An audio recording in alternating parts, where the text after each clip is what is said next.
కుంభం వారికి గనక చూసుకున్నట్లయితే ఇక్కడ గురువు పంచమ స్థానంలో ఉండేటువంటి గురుగ్రహం షష్టమంలోకి మారుతుంది. మరి ఆరో స్థానంలో ఉంటే ఏమిటంటే అంత శత్రుత్వాలు ఏర్పడతాయా, ఏంటి పరిస్థితి, శత్రువులు ఎక్కువ అవుతాయా, అప్పులు ఎక్కువ అవుతాయా, మరి మంచి జరుగుతుందా జరగదా అనేటువంటి సంశయం ఉంది. ఈ యొక్క విషయంలో గురువు ఆరో భావంలోకి మారుతున్నందుకు మూడు మంచి విషయాలు ఖచ్చితంగా జరుగుతాయి. మూడు విషయాలు జాగ్రత్తగా ఉండాలి. అవేమిటి అనేటువంటి అంశాలు చెప్తుంది నేనైనప్పటికీ చెప్పిస్తుంది సాక్షాత్ లలిత అమ్మవారిగా భావిస్తూ ఆ లలితాంబిక అమ్మవారి యొక్క అనుగ్రహం మీకు పరిపూర్ణంగా కలగాలని మనస్ఫూర్తిగా కోరుకుంటూ ఇక్కడ ఈ యొక్క గురుగ్రహం ఏదైతే ఉందో ఆరో భావంలోకి ఇంతకాలం పంచమంలో ఉందండి, గురుబలం పెరిగింది, మరి ఇప్పుడు ఆరులోకి వెళ్ళిపోతున్నాడు. ఏమిటంటే ఎప్పుడు కూడా గురువు ఏ స్థానంలోకి వెళ్ళాడనే దానికంటే కూడా ఏ స్థానంలో ఏ గ్రహాలను వీక్షిస్తున్నాడు, ఏ భావాలను వీక్షిస్తున్నాడు. ముందే మీకు కుంభం వారికి రాశిలో రాహు ఉన్నందుకు అపోహలు పెరుగుతూ ఉంటాయి. రెండో భావంలో శని ఉన్నందుకు కొంత ధన సంబంధించినటువంటి విషయంలో కొద్దిగా స్లో అవుతున్నప్పుడు దాని మీద ఇప్పుడు ఏదైతే గురువు యొక్క దృష్టి ఉందో ధనాభివృద్ధిని ఇచ్చి తీరుతాడు. ఆ ధనాభివృద్ధి కూడా అప్పు రూపంలో రావడం, అప్పుల మూలంగా మీకు కలగడం అనేటువంటిది ఇస్తుంది. అంటే అప్పులు చేస్తామా కాదు, లోన్ లభిస్తుంది. గుర్తుపెట్టుకున్నది హోమ్ లోన్ అనుకోండి, బిజినెస్ లోన్, ముఖ్యంగా హోమ్ లోన్స్కి ఎక్కువ ఛాన్సెస్ ఉన్నాయి. పర్సనల్ లోన్కి కొంతవరకు ఛాన్స్ ఉంటుంది. అదేవిధంగా అక్కడి నుంచి దశమ భావాన్ని వీక్షిస్తున్నాడు. ఎవరైతే టీచింగు, ట్రైనింగు, అదేవిధంగా కొన్ని ఫుడ్ రిలేటెడ్ సంబంధించినటువంటి వృత్తుల్లో మరియు సాఫ్ట్వేర్ రిలేటెడ్ ఏఐ డెవలప్ చేసుకునేటువంటి వృత్తుల్లో ఎవరైతే ఉంటారో అటువంటి వారందరికీ కూడా శుభవార్త ఏమిటంటే ఉద్యోగ అవకాశాలు వస్తాయి. గుర్తుపెట్టుకోండి.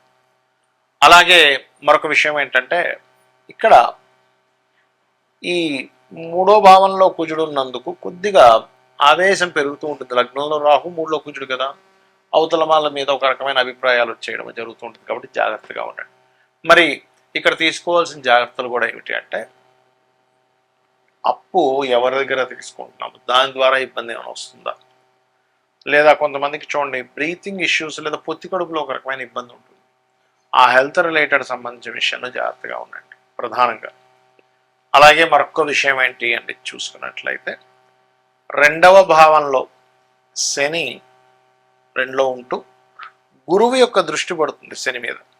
కాబట్టి ఇక్కడ ఏంటంటే ఈ కుటుంబ సంబంధించినటువంటి వ్యవహారాలలో గతంలో ఏర్పడిన కొన్ని ఇబ్బందులు తగ్గిస్తున్నప్పటికీ ఇక్కడ ఏంటంటే తెలియని శత్రువులు ఉంటుంటారు ఒక్కోసారి. అంటే అలాగా బయటికి మాత్రం మంచిగానే కనిపిస్తుంటారు, మనతో చాలా బాగా మాట్లాడతారు, మనల్ని కనబడంగానే కాళ్ళకి దండం పెట్టేస్తుంటారు, హత్తుకుంటుంటారు, కానీ పక్క పోయి మన గురించే బ్యాడ్గా ప్రచారం చేస్తూ ఉంటారు.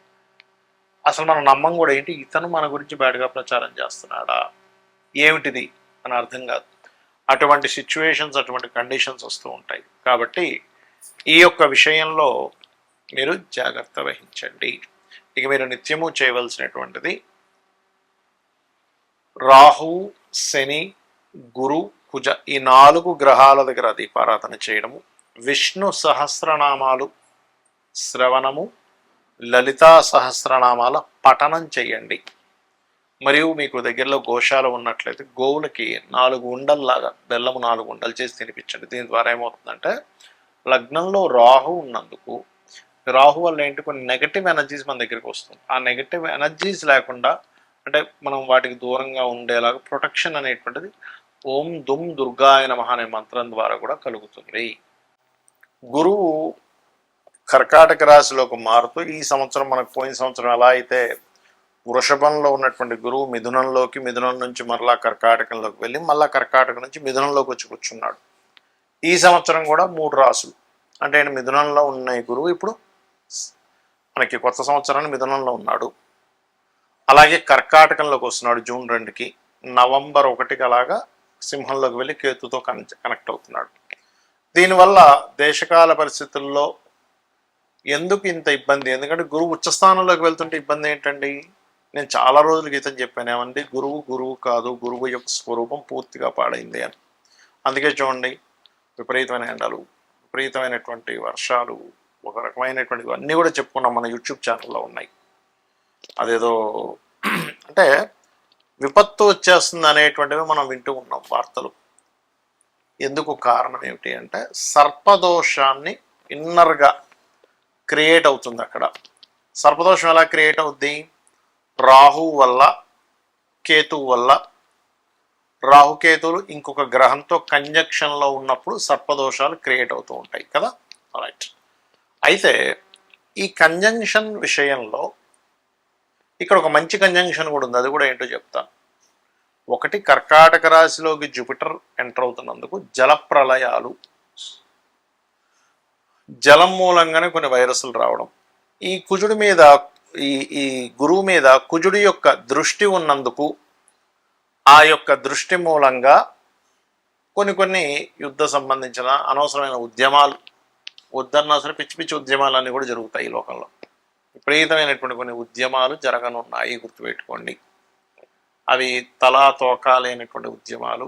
అనవసరంగా ఎందుకు చేస్తున్నారు ఇప్పుడు ఈ ఉద్యమం అనుకోవడం. కొన్ని మంచి కూడా జరుగుతున్నాయి, మంచిగా ఉండవని నేను చెప్పట్లేదు. పాపం వాళ్ళ న్యాయం కోసం పోరాడేవి కూడా ఉంటాయి, అందులో ఉండవని నేను చెప్పట్లేదు. ఎందుకంటే కుజుడు ఓన్ హౌస్లోకి ఉండి గురువుని చూస్తున్నాడు.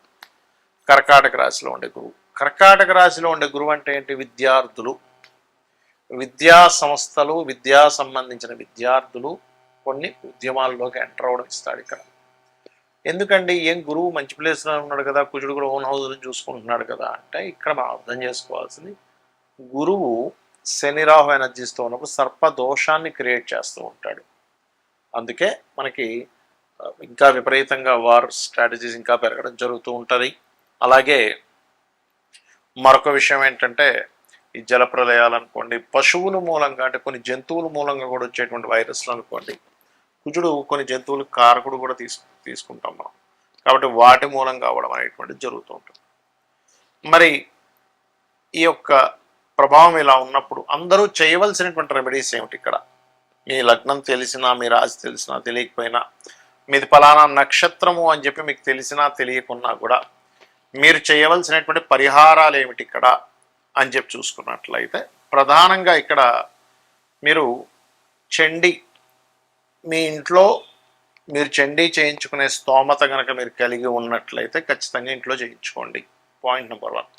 రెండవది ఏమంటే, మాకు అంత స్తోమత లేదు, ముందే డబ్బులు లేక మేము విలవిల్లాడిపోతున్నాం, మళ్ళీ ఇప్పుడు ఈ చండీ ఎక్కడ చేయించుకోవాలి, చాలా ఖర్చుతో కూడుకున్నది అంటే సామూహికంగా ఆలయాల్లో చేస్తూ ఉంటారు. మీకు దగ్గరలో ఉండే వాళ్ళు చాలా తక్కువ ధనానికి చేస్తూ ఉంటారు, ఎందుకంటే సామూహికం కాబట్టి అందరికీ అది షేర్ అవుతుంది కాబట్టి అలా వెళ్ళి చేయించుకోండి. అది కూడా లేదండి చాలా ఇబ్బందుల్లో ఉన్నాను, మీరు డబ్బు ఖర్చు పెట్టకుండా, రూపాయి కూడా ఖర్చు లేకుండా ఇంకో 2 ఉపాయాలు ఉన్నాయి. అవేమిటి?